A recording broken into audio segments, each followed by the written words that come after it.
Toutes les 20 minutes, une espèce végétale disparaît à jamais de la surface du globe. Ce constat alarmant sonne comme une mise en garde sur le sort réservé à la biodiversité qui nous entoure.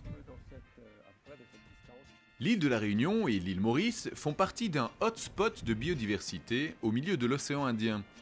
Pourtant, il ne reste aujourd'hui que 30% de forêts originelles à la Réunion et 2% à Maurice. Les raisons sont multiples, mais l'une d'entre elles attire spécialement l'attention des chercheurs. Ces espèces sont aujourd'hui concurrencées par les espèces exotiques, donc des espèces qui ont été introduites par l'homme et qui, pour certains endroits, sont complètement envahissants, c'est-à-dire qui colonisent et qui empêchent les espèces de pousser. C'est le cas notamment du bois de fer à la Réunion et du tambalacoque à Maurice.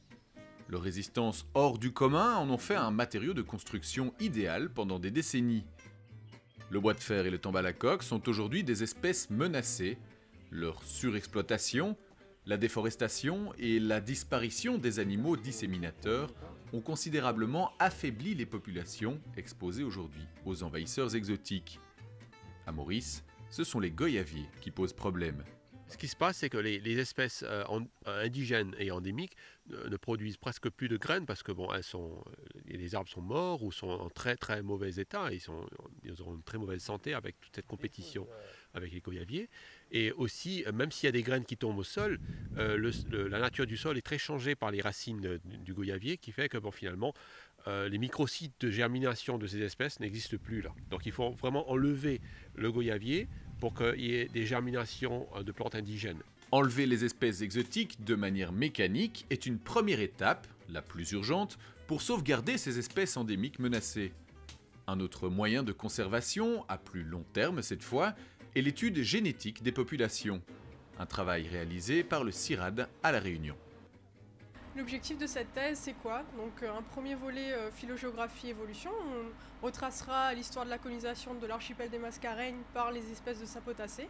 Et puis un deuxième volet génétique des populations, on fera un état des lieux de la diversité génétique du bois de fer à La Réunion.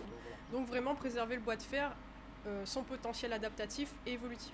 Il faut savoir que les plantes qui ont une base génétique très restreinte, par exemple, parce qu'elles sont tombées à des populations très très minimes, auront peut-être du mal à se rétablir dans leur habitat, ils n'auront pas les moyens de le faire génétiquement.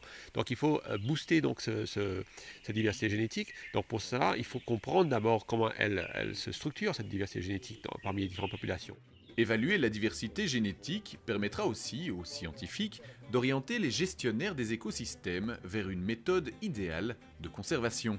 C'est intéressant, notamment du point de vue génétique, de voir un petit peu les différents écotypes qui sont présents, de voir la diversité qui est présente, de voir les différentes possibilités qu'on a au niveau des récoltes de graines par rapport aux réimplantations pour qu'on puisse respecter les écotypes. C'est quand même un état des lieux qui nous permet de réactualiser les précédentes données qu'on avait et à partir de là, on va pouvoir vraiment avoir un travail qui sera construit au niveau du département et coordonné entre l'ensemble des acteurs. Travailler sur la diversité génétique, c'est chercher les capacités d'adaptation qui se cachent au sein même de l'espèce. Ces vertus sont autant de solutions pour l'homme dont l'évolution est étroitement liée à celle de son écosystème.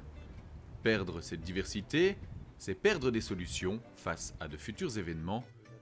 Une belle occasion de se rappeler que nous dépendons aussi de notre environnement.